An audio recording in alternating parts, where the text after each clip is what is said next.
Right. So this is just one way that you can get your ghost to go to a random position.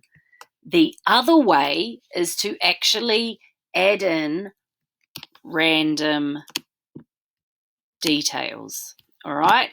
So say you were playing a dice game and you wanted to throw the dice, you would pick a random number between 1 and 6, okay? And when the dice is thrown, it would choose a number. So that is how you would create a dice.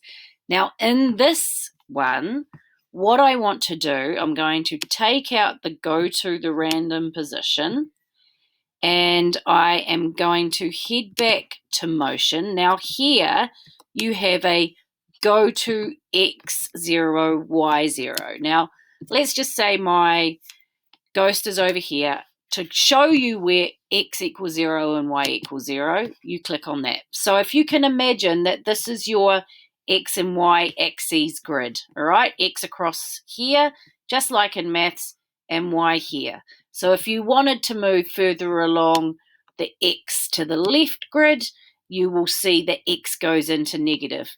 If you wanted to move down on the Y grid, you will see that the Y goes to negative.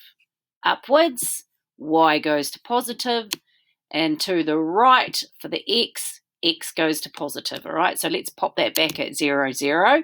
So what I'm going to do is I'm going to get the ghost to show up anywhere along the X or Y axes. So that's random. So to do that, we use 150 negative to 150 positive, all right? So that will be the X axes. Negative 150 to negative to positive 150. So it's only going to move anywhere along the x-axis at the moment. It will stay at y equals 0. All right? So to move it for the y-axis, we put in the same coordinates. Negative 150 and 150. And we pop that one into here. So now, as you can see, it's going to appear anywhere on the screen, just like the other one. But this one uses your random numbers, okay? So that is how you use the operators. So let's pop that back into that same place, and then we do our error testing, all right? So we just go forever. My ghost is going to hide, wait for a second, and then appear somewhere randomly along the X and Y axes, and then it's going to show up again, all right?